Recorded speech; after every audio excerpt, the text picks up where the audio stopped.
Now at 6 o'clock, GMTV.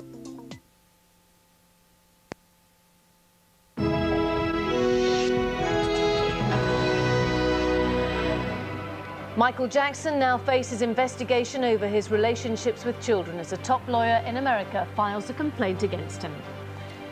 Good morning, this is the News Hour on GMTV. Yes, it's 6 o'clock on Wednesday, the 5th of February.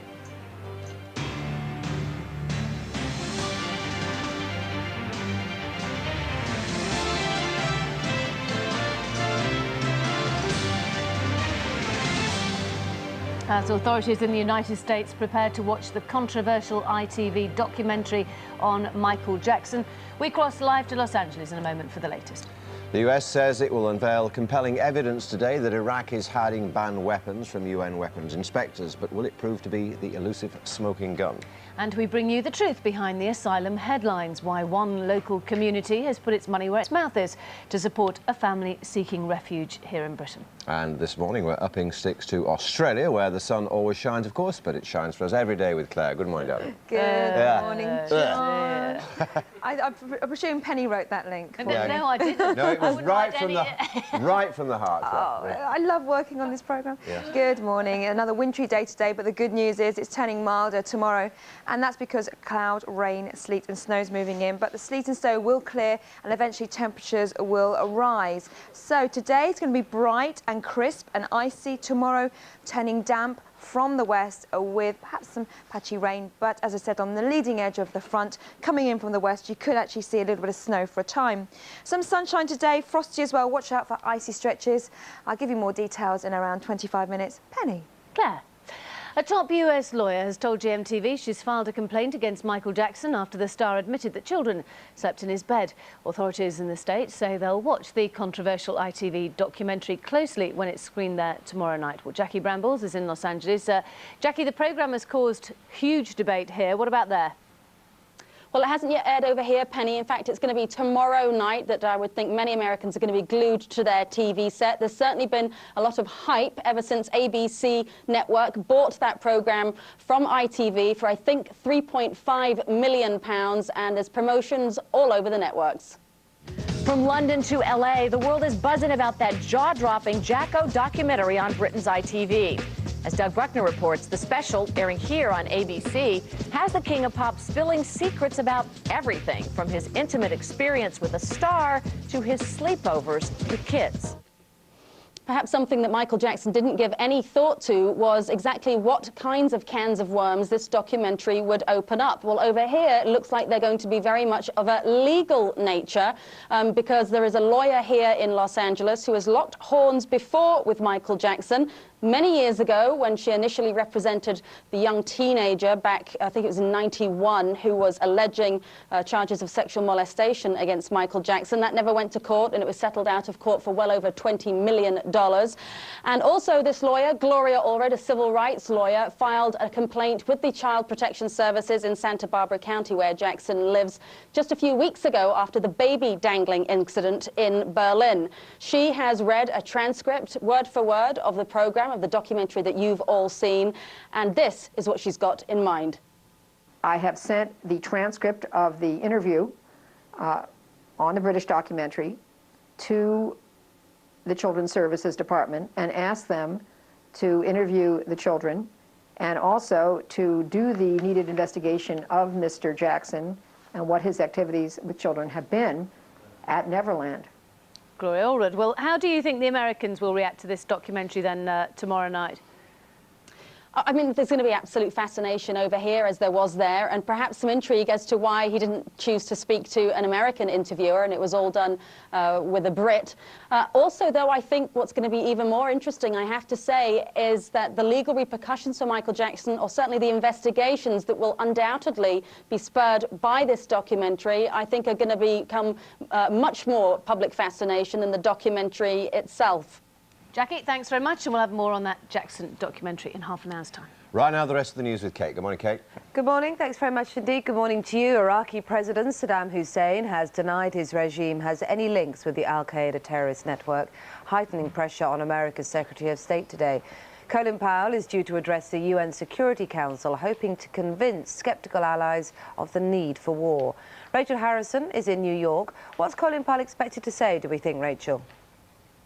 Yes, good morning, Kate. Well, he's expected to attack on 3 fronts. He will try to provide evidence to show that Saddam Hussein is stockpiling weapons of mass destruction, that he's obstructing the work of the UN weapons inspectors and does have the all-important links with terror organisations. Now, he'll produce photographs showing for the first time. Now, these are thought to include Iraqis driving trucks filled with weapons away from bases that the inspectors are due to visit. He will also play audio tapes that will be played out in Arabic and translated for the Security Council. And he says these will prove that Saddam Hussein is not only lying to the US, but to the rest of the world as well. It will last 90 minutes. It will be the most important speech he's probably done in his career. Now, no one's in any doubt, really, that he has to prove that Saddam is in breach of the UN resolution. But what he's got to try and do, and this is the all-important thing, he has to try and prove to the Security Council that they need to go to war, and more importantly, need to go to war now. And everyone's asking, has he got enough evidence? We'll find out a little bit later. So Saddam Hussein's interview has been widely publicised here. How do you think the White House has reacted to it?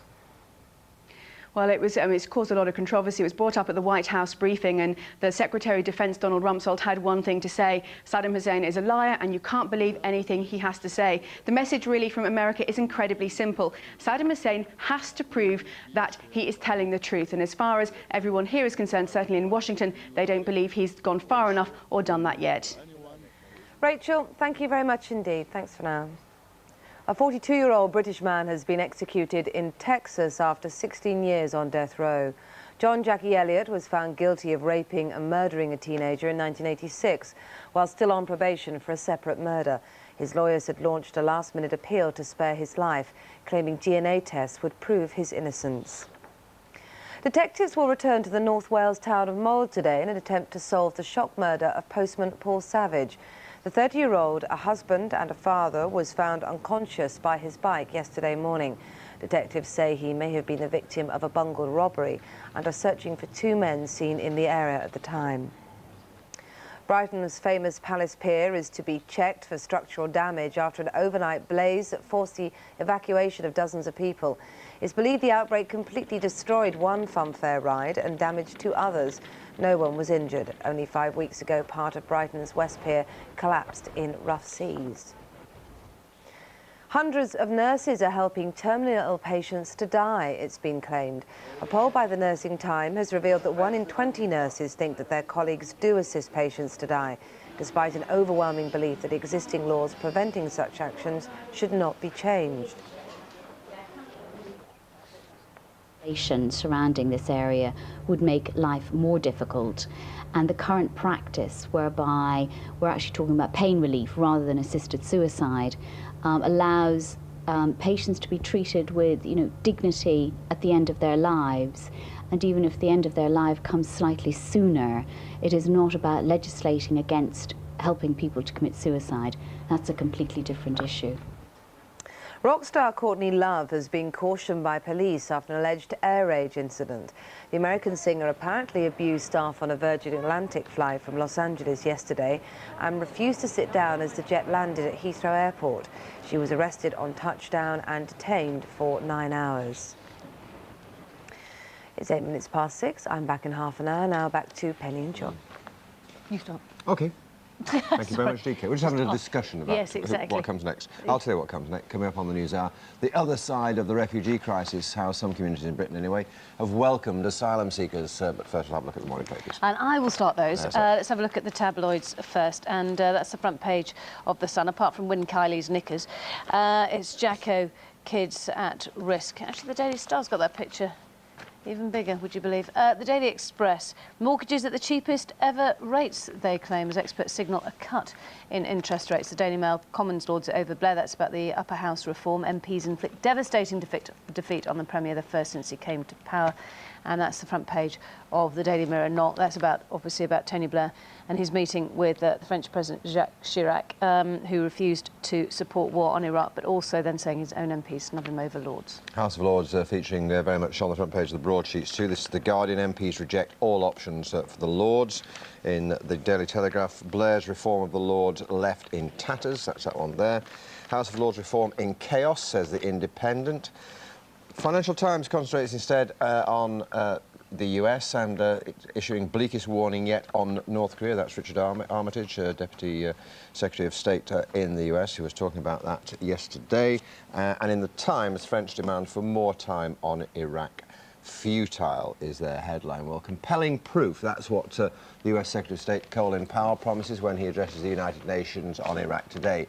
It's expected he'll produce satellite photographs and intercepted phone conversations showing Saddam Hussein does have weapons of mass destruction. In an interview for Channel 4 News, the Iraqi president denied this and claimed any war would be motivated by oil. Iraq has no weapons of mass destruction whatsoever. We challenge anyone who claims that we have to bring forward any evidence and present it to public opinion.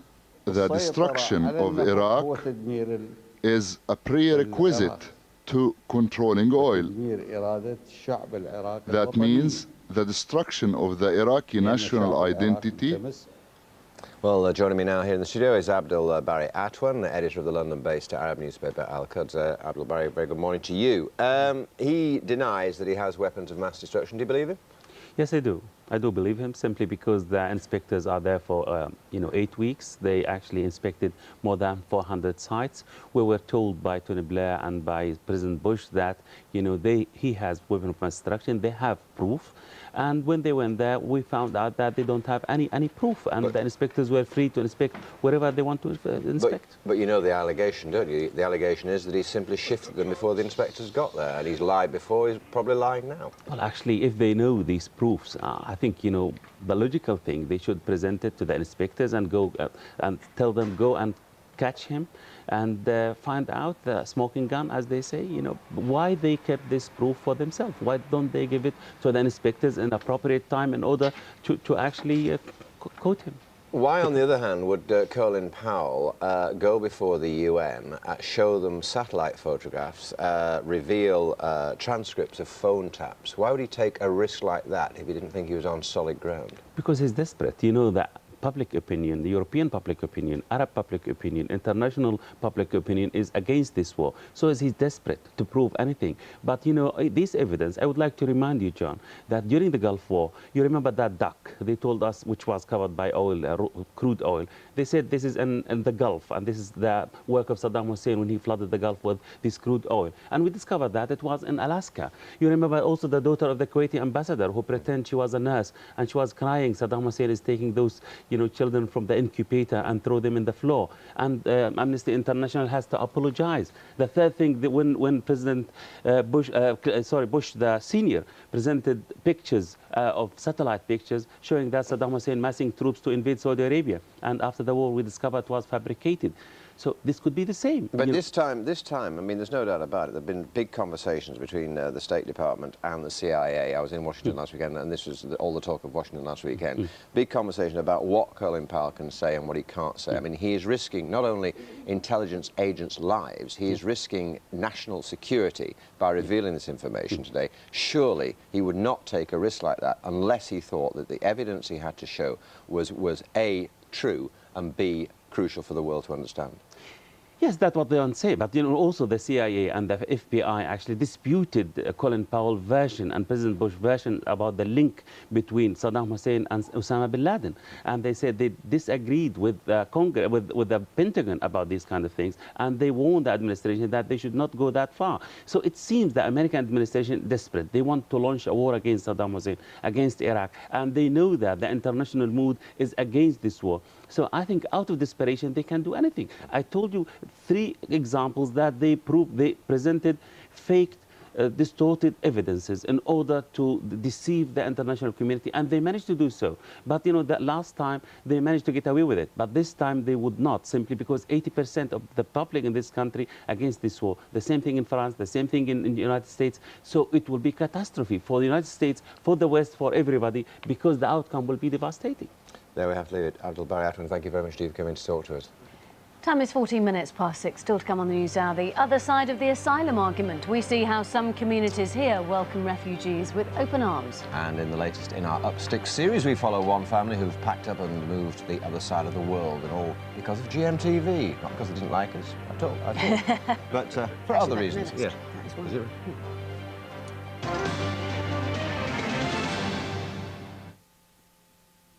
It shouldn't happen to a mother.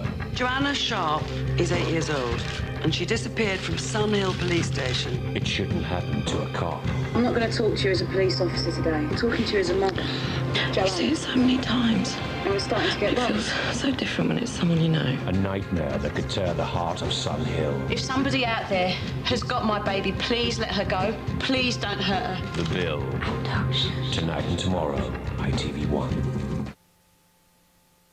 He's the copper that gets all the rubbish cases. The last detective, that's what you are, Dangerous. The last detective I'll ever think of, unless it's the bad jobs. But he's stumbled on a case that could change his life. I've got myself a murder. They've given you a murder? No, they didn't give it to me. I sort of appropriated it. You what? I'm not going to tell them about it. Starring Peter Davison and Sean Hughes. You're a decent man in an indecent world. The Last Detective, a new series, Friday at 9 on ITV1.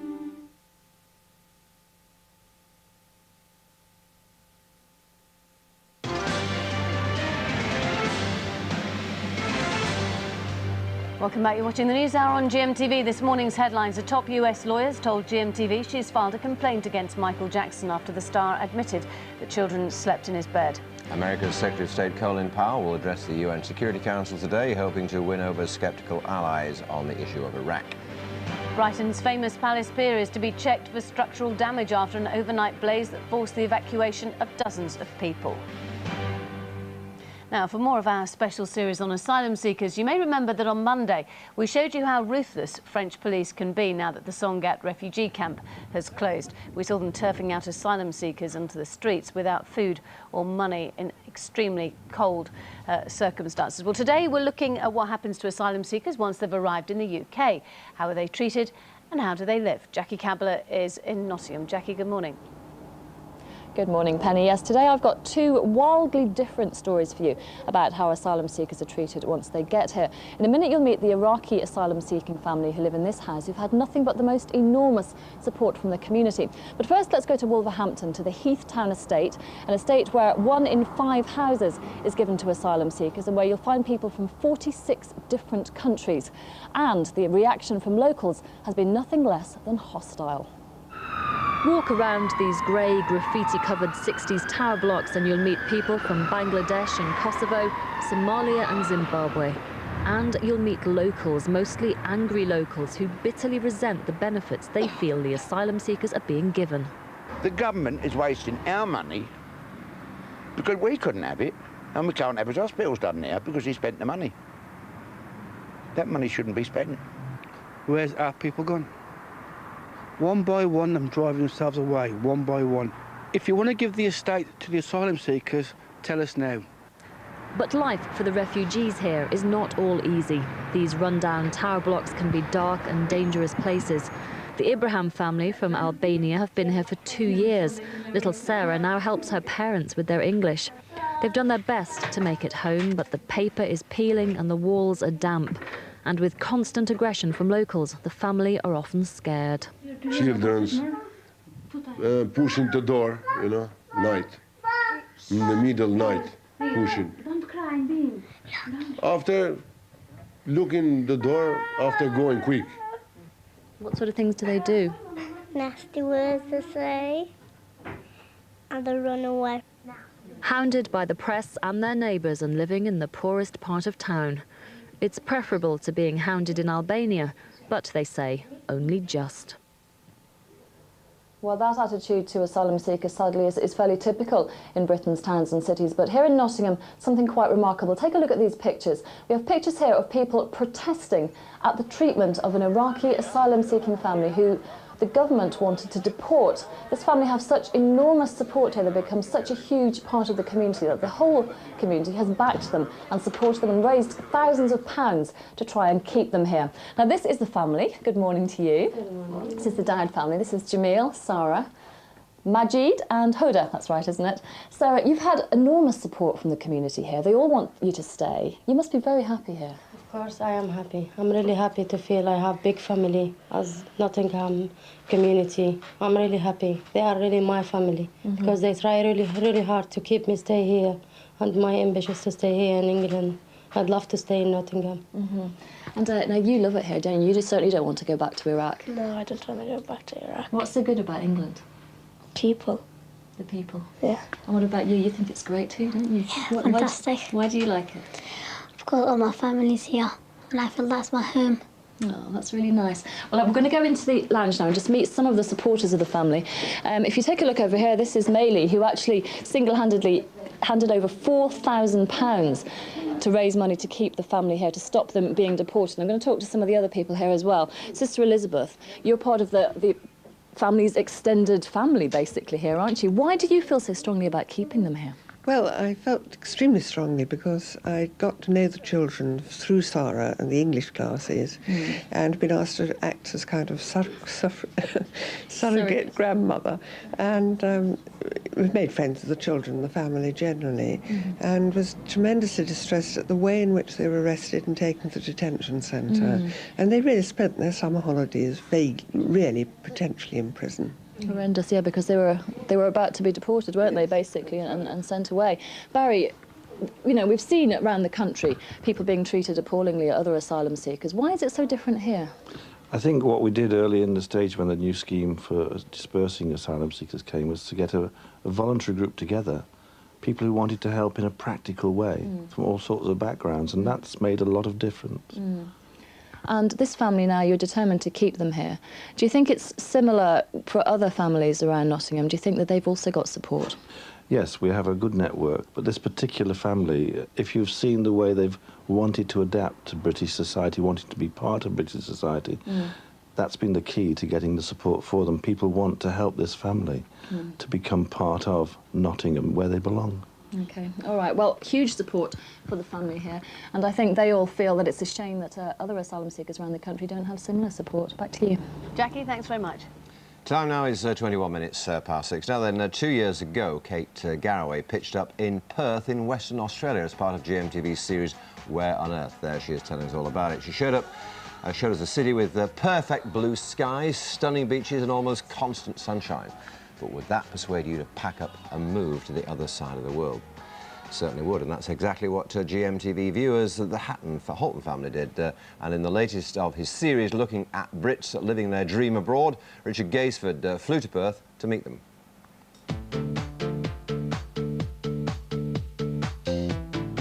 Today I'm thousands of miles away from home, right on the other side of the world in Perth, Australia. Now this is one of the most isolated cities on the planet. You've got to fly for about 3 or 4 hours from here just to get to another big, major Australian city. Today it's summer, the skies are blue, the sun is out, and it's always like this, all the year round. Sarah and Peter Holton moved here just a year ago with 9-year-old Harriet, 7-year-old Tilly, and 5-year-old Max. They sold their home in East Sussex almost immediately, and with the profits bought this 100-year-old home in a suburb of Perth on the west coast of Australia. Although Australia is a long way away geographically, it's very close to home in a lot of ways culturally, so we thought it would be an easier transition for the kids. The beach is just a stone's throw away, and the family take full advantage of it. I'm a lot more active than I used to be, and even walking is just lovely here because you've got beaches to walk on and lovely scenery and no mud. And you don't only see the young people healthy, you see older people much healthier. The family came here as business migrants, effectively allowed to live in the country if they invested money in a company. They've bought a thriving cafe, and Pete couldn't be happier.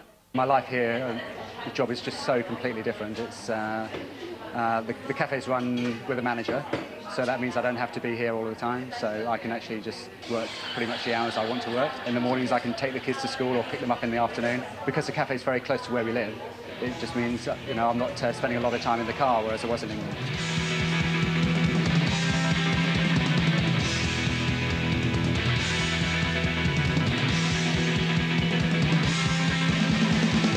I mean, is this a sport you tried back in the UK? Yeah, I did a course in Cornwall just before I left, and a bit different to here. It was end of the summer, howling gale, pouring rain, grey sky, you know, huge waves, so I didn't get too far, but as soon as I came here, you can go out pretty well every afternoon.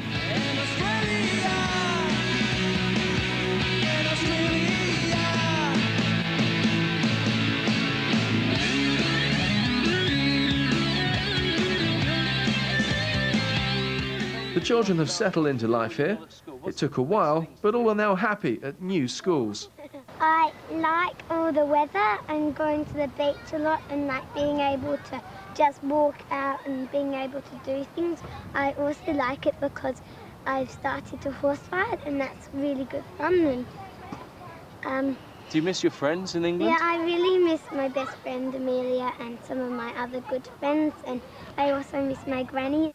Life in Australia seems to suit the Holtons, but would they ever move back to the UK? I don't know, what do you think? You do miss your friends and family and everything, and that would be very easy to go back to, but actually to live on a day-to-day basis in England again, no, I don't think I could do that. So that's one family that's found its place in the sun and is more than happy to stay. Tomorrow I'll be in Florida, visiting a couple and their cat who've also followed the same quest to leave the UK and trade grey skies for blue. Gets around that lad, doesn't he? Johannesburg. What did he do to get all these things? Perth, Florida. Nice work if you can get it. Anyway, what could you get for your money down under? Well, for just under £80,000, you could buy this townhouse in a stylish northern suburb of Perth. It comes complete with 2 balconies, amazing views, of course, ensuite bathrooms, etc., etc., and CCTV security. That's very nice. Alternatively, for £200,000, you could buy this penthouse apartment in the heart of the city with this breathtaking view overlooking the Swan River. That looks like a breathtaking view of the kitchen, but anyway, there is supposed to be a breathtaking view somewhere. All views of the Swan River. All views of the Swan River are breathtaking, day or night. Take it from us, even though I haven't been there. I think we can guarantee that. I thought you had been there. Not to Perth, no. Been to Sydney and Brisbane, but not Perth. But I'm sure it's very, very lovely. Details and all that and how you might up sticks on the GMTV website. Right, guaranteed sunshine in Perth. Not much chance of that here at the moment. Although, actually, that's not true, is it? I don't know. Claire? Lashings of sunshine today. Really? Lashings Should have been of listening sunshine. at 6, shouldn't we? Lashings of sunshine, ginger beer and jelly. Excellent. Now. Winter's here. Quaker Oats, the original winter warmer. Good morning. Yes, we're going to get some sunshine today. In fact, the same sun as they get in Australia, but a little bit of a different time, and unfortunately not as strong, which means it's going to be about 2 or 3 Celsius today, feeling very cold. But over the next few days, it's going to turn milder. For today, there's a lot of snow covering parts of Wales, Northern Ireland, Scotland, Pennine districts. In fact, over the next, 1 to 2 days, that's going to melt. Could cause some problems with localised flooding.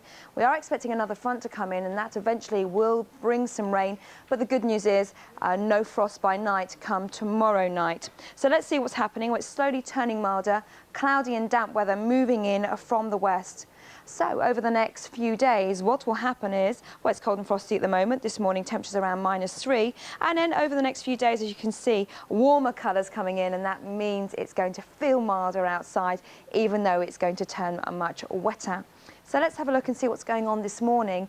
Well, it's really a case of some snow showers this morning. They're scattered affair across Northern Ireland, Northern Scotland, 1 or 2 clipping Wales still, as well as that northern part of East Anglia. Through the day, they will tend to die away, apart from that far eastern area of the country. And as you can see, there'll be a lot of sunshine on offer. Later on in the day, though, that cloud moving in across Northern Ireland, it's going to bring some rain, but as the rain hits the cold air, unfortunately turning to sleet and snow over the higher ground.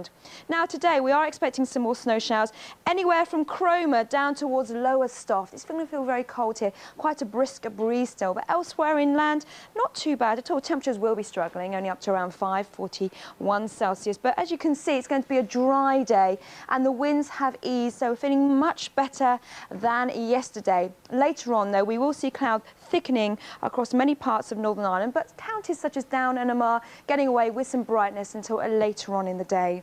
Temperatures today then, as I said, struggling a little bit, but as you can see, less isobars, that means less wind, apart from this eastern strip here. And then for tonight, watch out for a frost in the east, milder coming in from the west. Let's have a look at the summary. Get the full weather picture for your area by visiting our website, gm.tv/weather. Good morning, it's almost 6:30. It's Wednesday, the 5th of February. You're watching the News Hour on GMTV. In the next half hour, a top US lawyer tells GMTV she's urging the authorities to investigate Michael Jackson following his controversial admission that young boys sleep in his bed. And we ask whether a bride should be photographed eating at her wedding. That's at the heart of the court battle between Catherine Zeta-Jones and Hello magazine. More in 15 minutes' time. But first, the Iraqi President Saddam Hussein has denied his regime has any links with the al-Qaeda terrorist network, heightening pressure on America's Secretary of State Colin Powell, who's due to address the UN Security Council today and is hoping to convince allies of the need for war. Well, Rachel Harrison is in New York for us this morning. Rachel, very good morning to you. What is Colin Powell expected to tell them today? Yes, good morning, John. Well, a big day at the UN. Colin Powell... Oh dear, well we have lost Rachel in New York. I think she was going to tell us that Colin Powell will tell the UN Security Council that they have satellite photographs and they have tapped telephone conversations which suggest that Saddam Hussein does have weapons of mass destruction, but as you heard, that is denied by the Iraqi regime. Let's get this morning's other top news stories from Kate. Thanks very much indeed. Good morning to you. A top US lawyer has told GMTV she's filed a complaint against Michael Jackson after the star admitted children sleep in his bed. Gloria Orez says she fears children visiting the 44-year-old could be at risk. Jackson was accused of sexually assaulting a 12-year-old boy in 1993 and is believed to have paid out millions of dollars in an out-of-court settlement. I have sent the transcript of the interview on the British documentary to the Children's Services Department and asked them to interview the children and also to do the needed investigation of Mr. Jackson and what his activities with children have been at Neverland. And we'll have more of that exclusive interview at 6:45. A 42-year-old British man has been executed in Texas after 16 years on death row. John Jackie Elliott was found guilty of raping and murdering a teenager in 1986, while still on probation for a separate murder. His lawyers had launched a last-minute appeal to spare his life, claiming DNA tests would prove his innocence. Detectives will return to the North Wales town of Mold today in an attempt to solve the shock murder of postman Paul Savage. The 30-year-old, who's a husband and a father, was found unconscious by his bike yesterday morning. Detectives say he may have been the victim of a bungled robbery and are searching for two men seen in the area at the time. Brighton's famous Palace Pier is to be checked for structural damage after an overnight fire that forced the evacuation of dozens of people. It's believed the outbreak completely destroyed one carnival ride and damaged two others. No one was injured. Only 5 weeks ago, part of Brighton's West Pier collapsed in bad weather. Deputy Prime Minister John Prescott is expected to unveil plans to build up to 500,000 new homes today, designed to ease housing shortages in growth areas. The Sustainable Communities Plan will span 30 years and will also include a programme to transform rundown areas in the north of England. Hundreds of nurses are helping terminally ill patients to die, it's been claimed. A poll by the Nursing Time has revealed that 1 in 20 nurses think that their colleagues do assist patients to die, despite an overwhelming belief that existing laws preventing such action should not be changed. In very tight legislation surrounding this area would make life more difficult, and the current practice whereby we're actually talking about pain relief rather than assisted suicide allows patients to be treated with, dignity at the end of their lives. And even if the end of their life comes slightly sooner, it is not about legislating against helping people to commit suicide. That's a completely different issue. And finally, rock star Courtney Love has been cautioned by police after an alleged air rage incident. The American singer apparently abused staff on a Virgin Atlantic flight from Los Angeles yesterday and refused to sit down as the jet landed at Heathrow Airport. She was arrested on touchdown and detained for 9 hours. It's now 6:33. Now back to John and Penny. Thanks very much, Kate. Now, can I just draw your attention to something? On the front page of The Sun, right at the top here, you've got Win Kylie's knickers, right? OK, and there's her new range.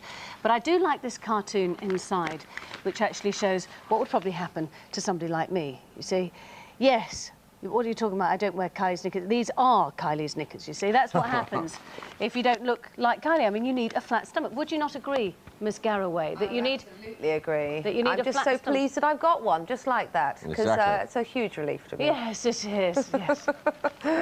Oh, me too. I was just thinking of other people. Of other poor souls who might not be so lucky. Yes, exactly. Okay, yeah. We should be so lucky, lucky. Oh, very good. Coming up on the news hour. Thank you. Yes, indeed. Thank you. We cross to LA for the latest on the Michael Jackson saga. And the bizarre court case that hinges on whether a bride should be photographed eating at her wedding. How awful, you don't have a flat stomach if you eat, do you? Indeed not. All will be explained in 15 minutes, but time now. You'll be glad to know for the news, weather and travel where you are.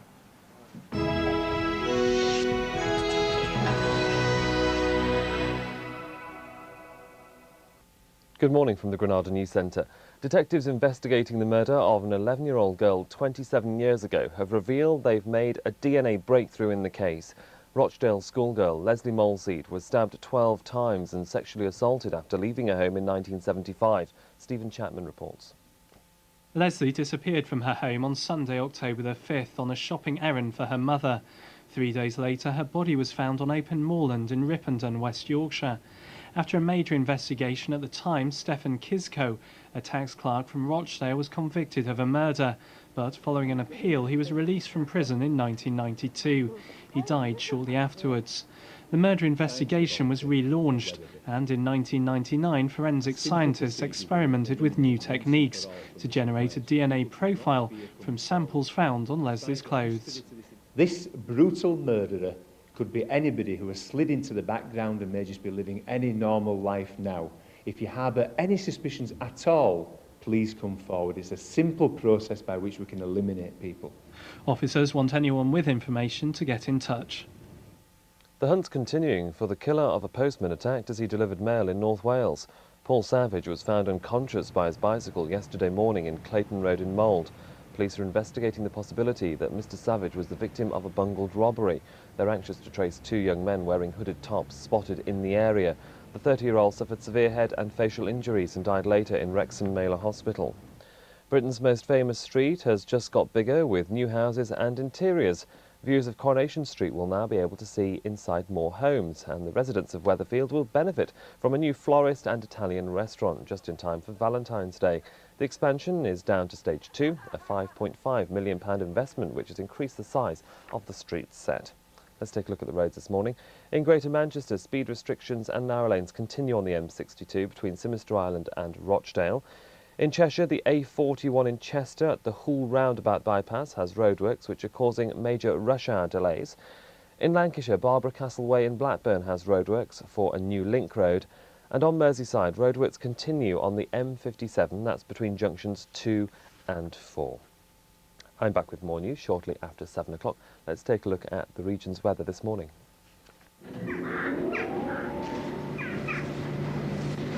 The local weather with Bounce tumble dryer sheets.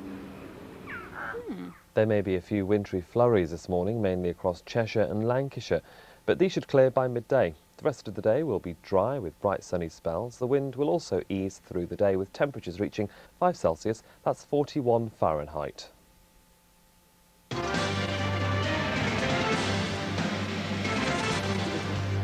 Hello, good morning. You're watching the News Hour on GMTV. The time's 6:37, 23 minutes to 7 on the 5th of February. We're going to have a look at the morning papers right now. And let's start with The Sun and Jacko Kids at Risk. Social Services probe, what they say, mad start. The Daily Express, mortgages at the cheapest ever rates. The Daily Mail talks about upper house reform. MPs inflict devastating defeat on the Prime Minister, the first since he came to power, and that's on the front page of the Daily Mail, along with the fact that President Jacques Chirac of France has rebuffed Mr. Blair on Iraq.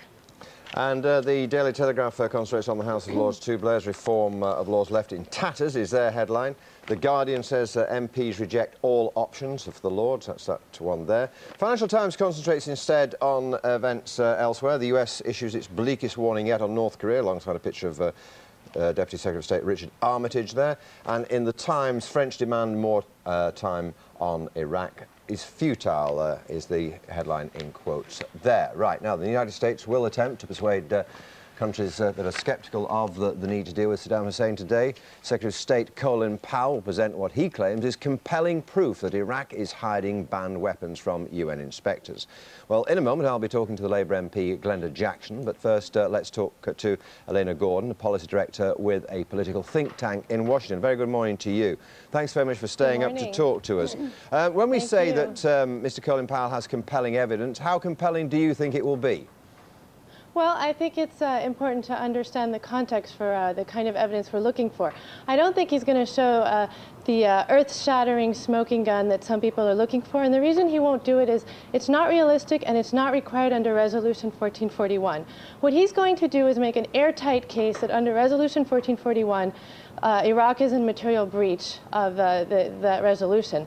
And he's going to do it on two bases, and that's where the evidence will come in, although it's not necessary. First of all, under Resolution 1441, Iraq is supposed to fully cooperate with the inspectors. So I think he might show evidence that Iraq is moving things from inspection site before the inspectors arrive, or he might show evidence that Iraq has given orders to scientists to hide information. So that would be one type of evidence. The other criteria in Resolution 1441 for declaring material breach is to show that Saddam Hussein is not providing a full and complete disclosure of his weapons. Now, that doesn't mean you necessarily have to show the weapons themselves. It's kind of like an auditor. An auditor can look at the books of a company and say, you know what, when I do the math, I don't see the cash, but nobody expects them to go find the cash under the CFO's mattress. So it'll be the same thing here. I think he might show, look, this is how we know that Iraq has manufactured weapons, but we don't know where they are, but this is how we know we manufactured them, or we know that he imported these materials that would be used. OK, that might satisfy the requirements of the UN Security Council and Resolution 1441, but will it satisfy the rest of the world, particularly people here in Britain, who feel that as yet there is not, categorically not, compelling evidence to put thousands of lives at risk? Well, I think the first question is if we are changing the basis for declaring material breach, then we should ask ourselves why we bothered with that resolution and what the UN means. So then people should be honest and say, you know what, the UN is irrelevant. We're not going to pay attention to the resolutions that we passed. And we're going to say it doesn't matter that for 12 years Saddam Hussein has violated these resolutions. That's an important precedent that we will set. And if people want to make that case, they have to understand that the message we are sending to tyrants, to other countries that are developing weapons of mass destruction, is that the UN does not mean what it says. But Eliana, if I could just interrupt you for a moment. The whole point for many people in this country is, despite what you say, despite the niceties of these resolutions you talk about, for most people in this country, the US and the UK case seems to be based on very flimsy evidence indeed. Do you not see that? No, I think you are. The question here is, do you pay attention to what Resolution 1441 said? We've been shifting the goalpost on Saddam Hussein. It is unrealistic. It was never the job of inspectors to go find proof of weapons. Their job, just like auditors of a company, is to show when that evidence does not make sense, when the numbers do not add up, when there's ample evidence that weapons that Saddam Hussein himself has admitted to having that could destroy the world 2 or 3 times over, and now he says, you know, I had them once, but I got rid of them. You should just trust me. I don't have the proof for that. Okay. Is that the basis on which to have an international order? OK, I'm sorry to interrupt you, but I've got to leave you there, because if I don't, I'm going to miss Glenda Jackson, who's also waiting to talk to us. Thanks, Eliana, very much indeed for your contribution. The question is, will this evidence be enough to convince some of those who've doubted the wisdom of going to war, amongst them, of course, Labour MP Glenda Jackson, who joins us now from her home in South London. I don't know whether you heard all that, Glenda, but assuming you did you hear anything that might make you change your mind? Yeah, the same old smoke and mirrors. It will be interesting to hear what Secretary Powell says today. I personally feel it would be impossible for him to be less uncompelling than our own Prime Minister was in the House of Commons on Monday, where apparently the evidence that we have to go to war to kill thousands of innocent Iraqis is essentially because Iraq has bad roads, important officials are accompanied by minders, and they're hiding documents so different to our own dear country and government. But you see, the point made by the previous contributor, or one of the points made by her, Glenda, was it's not really incumbent upon us to find this smoking gun. It's incumbent upon them to actually show us that they don't have any, and prove beyond all reasonable doubt that they don't, and that they have singularly failed to do. Well, that is something for the UN inspectors to place before the Security Council. The UN inspectors' first report certainly showed minor breaches. They are reporting again on February the 14th. If they say that they believe that such weapons are there and are consistently being hidden, then it is for the Security Council to examine whether that is a material breach and whether serious consequences, which in this instance mean thousands of innocent Iraqis being killed, should go ahead. But you know and I know that a deal has been struck between the American administration and the British government to go to war with or without a second resolution. Well, I have to ask... Indeed, our own Prime Minister... I have to ask you, Glenda, sorry, I didn't wish to interrupt you like that, but I mean, I have to ask you, if that is the case, why do you as a Labour MP and a Labour supporter think that Tony Blair, your leader, has done that? It is beyond my understanding. I never thought a British government ever would go to war, would engage in a preemptive strike against a country that is offering no real and present danger to our people. That a Labour government should even consider it, let alone, in my opinion, sign up to doing it, with or without a UN resolution, is, for me, incomprehensible. Well, let me ask you this then. If we actually do go to war without a second resolution or without UN approval, where does that leave you personally and the Labour Party? Well, I don't think you should confuse the Labour Party with the present government.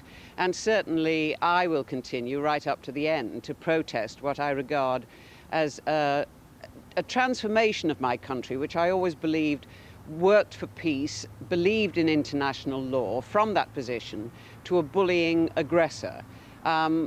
This is not about Saddam Hussein. This is about thousands of innocent Iraqi civilians being killed. And the danger is not just now. The environmental pollution will be so great because of the weapons that will be used that, as we saw at the end of the Kuwaiti war, successive generations of Iraqi children will be born with quite appalling genetic defects. I think we should all up our efforts now to try and persuade the government, whose leader said when he came into power in 1997, his government was the servant of the people, to really step back and think again, because what is being proposed could be cataclysmic. There we have to leave it. Glenda, thank you very much indeed for getting up to talk to us. It's just after 7:15 now, 2 days after Monday's amazing documentary on Michael Jackson. He's still making the headlines. This is the front page of The Sun. Jacko Kids at Risk Social Services probe mad start, they're saying there. Could he now face an investigation over his admission that children sleep in his bed? Well, the documentary is due to be screened in the US tomorrow night. So what will Americans make of it all? Jackie Brambles is in Los Angeles. Jackie, what do you think? I think they'll be as glued to their television sets all over America, very much the same way that people in Britain were on Monday night. As you said, it is going to be broadcast tomorrow night, Thursday night here in the US on the network called ABC. They apparently bought the programme for £3.5 million after a huge bidding war between the major networks, and it's being heavily promoted on every network, on every entertainment show and news programme, that this documentary is going to certainly open the viewers' eyes. From London to LA, the world is buzzing about that jaw-dropping Jacko documentary on Britain's ITV. As Doug Bruckner reports, the special, airing here on ABC, has the King of Pop spilling secrets about everything, from his intimate experience with a star to his sleepovers with kids. And as well as public fascination in the documentary itself, it's also opening up something of a legal can of worms over here for Michael Jackson as well. And obviously the revelations about his relationship with children, obviously it's caused a lot of controversy over here. As I was saying, the front page of The Sun saying Jacko Kids at Risk Social Services are probing him. I understand over there, there's also been some legal wrangling going on. There's a very well-known, high-profile civil rights lawyer by the name of Gloria Allred, very well respected over here, done a number of high-profile cases, and actually was involved initially in representing the young teenager many years ago when Jackson had those allegations of child molestation against him. That never went to court, and he settled, it's believed to be between $20 and $30 million out of court. Gloria Allred also filed a complaint just as a citizen with the Santa Barbara Child Protection Services after the baby dangling incident in Berlin. And I talked with her earlier today to find out what she had planned after having read the transcripts of the documentary. I have sent the transcript of the interview on the British documentary to the Children's Services Department and asked them to interview the children and also to do the needed investigation of Mr. Jackson and what his activities with children have been at Neverland. And she's not kidding. This is a copy that she gave me of the letter that she's sent to the Santa Barbara legal department, along with the transcript of the documentary and the areas that she finds particularly disturbing, which is the talk on the documentary by Jackson himself, which is fairly self-incriminating, because we've always heard rumours, but out of his mouth came the confession, or just the blithe admittance, that he did indeed allow children to sleep in his bed and bedroom. Jackie, thanks very much. All with me now is a Michael Jackson fan and former impersonator, in fact, of Michael Jackson, Keith Preddy, and his children, Ryan and Aaron. Good morning to you. You actually know Michael Jackson, though, don't you? Well, slightly. You know, slightly. How did that happen? Well, I met him many years ago, basically just performing outside the hotel, and he came out, saw us, had a little chat, hello, I like what you're doing, stuff like that. And that was basically it. And then many years ago, again, similar situation of performing. He saw my youngest, well, Aaron, who's now 12, performing, liked what he did. And one time, actually, we were being squashed at the barriers. Took Aaron, took him in his arms, carried him around. Took him to well, I met him at Harrods, took him off there in Harrods, no problem. Yeah, and we've got shots of you meeting the singer there. So what do you think he's like? I mean, did you watch the documentary? I watched the documentary. Watched many documentaries on Michael Jackson and read loads about bits about Michael Jackson, and a lot of it just really upsets me. Not as a Michael Jackson fan, but as just a normal person who is seeing someone being persecuted day after day without any shred of evidence or any shred of proof, and people are just basically just persecuting him for what reason? Well, you say there's no shred of evidence, no shred of proof. He actually admitted himself, right, that he has these sleepovers with these children. This is an adult man in his 40s. That's right. Who has children who are sort of adolescents in his bed. Now, John Stalker in the Mirror today says, everything about him shrieked paedophilia, although there is no direct evidence of it. The excuses, the rationalisations, the pleas of innocent child worship are a masterclass in delusion. Well, I can't comment on that because I don't read the papers, but... No, but you saw what was going on. Yeah, I saw it, yeah. But people don't really understand, OK, it may be in a normal society, people think, oh, that's wrong, right? You don't understand his world and the society that he's been brought up in, and he, at the end of the day, as far as I'm concerned, he isn't breaking the law, and if he'd done something which you're sort of, well, what people are saying, that it's a strictly case for paedophilia, whatever it's called, then something would have happened by now. But for him to go... of course, there was the alleged hush money that was paid to... yeah, no, but at the end of the day, like, I've got 3 children, and if anybody, no matter who they were, harmed my children, no amount of money would stop me personally persecuting them. But you would allowed your children to stay over, sleep over, for and example, I still would. in Neverland? I still would. OK, thank you very much, Keith Preddy, and thank you very much, Aaron and Ryan, for coming in this morning. Thank you very much. No problem. And your texts and emails about Michael Jackson have been posted on our website at gm.tv if you want to have a look at those. Right now the time is 8 minutes to 7. You're watching the news hour here on GMTV. Now that it's been dubbed one of the most absurd court cases ever, Michael Douglas and Catherine Zeta-Jones agreed to sell their wedding photos to OK magazine for £1 million, but their rival Hello magazine managed to get pictures from a whole host of photographers. They sneaked in. This week in court, the Douglases are claiming the wedding was private. Well, in a moment, we'll be talking to media lawyer Simon Smith, who's by my side now, and he wants to see our privacy laws tightened. We'll talk to him about that in just a tick. But first of all, you may remember yesterday, the Daily Mirror editor, Piers Morgan, made this point. This case is dangerous because they might well win this, and then what you're going to see, I'm afraid, a lot of celebrities who think it's perfectly acceptable to sell their christening, their wedding, their funeral, anything they can sell, and then claim privacy on the same stuff. You can't do this. You can't have your cake and eat it. Well, joining me now is media lawyer Simon Smith. Isn't that what they're trying to do, having their cake and eat it? Maybe you don't mind the pun with regard to a wedding? Well, he's entitled to his opinion, of course, but I think it's hardly an objective one, given the history of his newspaper's approach to privacy. I think what we have here is a case of a private wedding. I know how my wife would have felt if someone gate-crashed our wedding and put photos of her stuffing her face with cake in a local paper for profit. She would be appalled.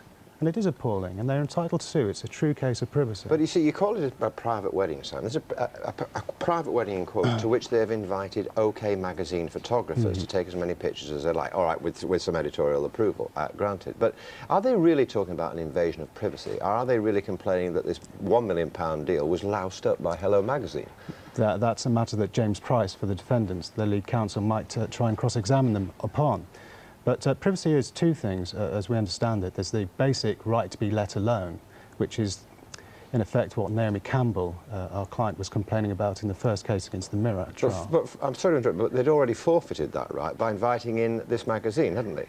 No, they haven't forfeited it at all. What they've retained is a residual privacy right to control by photography and contractual veto the image exploitation that they wanted to see, which was important to them both professionally and personally. And it seems to me that that's perfectly proper and fair. It is, of course, an economic right, not a moral right, and that's the other side to the privacy argument. But the ramifications of this, I'm not trying to fly a flag for the Daily Mirror or any other popular newspaper, but the ramifications of this for all of us are actually quite immense, aren't they? Because what they're saying is, you know, what they're saying is that newspapers and media have no, if they win it, have no right to go into events like this and record them at all. Well, that may prove very useful to you one day. You might be on the phone to me this afternoon. With a matter of a private, intimate detail that concerns yourself as a celebrity. You might want me to stop it. What am I to say to you? That I can't do anything about it because you're a celebrity, you forfeited your right to be let alone, have a private life? It's nonsense, absolute nonsense. Of course, we have to look at how distressed they really were, whether in fact they lost deals, syndication deals and so forth. And that's an argument as to how much they're entitled to in damages. But the liability question, whether there was some wrongdoing, whether there's been, on a gut level, unfairness that should be punished, is obvious. I quite can't see for the life of me why they're defending it. OK, there we have to leave it. So thanks very much for coming in. That's just about it from the news. I have something over my right shoulder. It's Penny Smith. That'll be me here, standing like we should be a Victorian photograph, shouldn't we? Yes, exactly. GMTV today, Georgia Taylor, who plays Toy Battersby and Corrie. Yes, and Sarah Watmore from Pop Idol fame will be popping in. All that to come, and you can get pictures of us in secret, if you like, after the weather from Claire.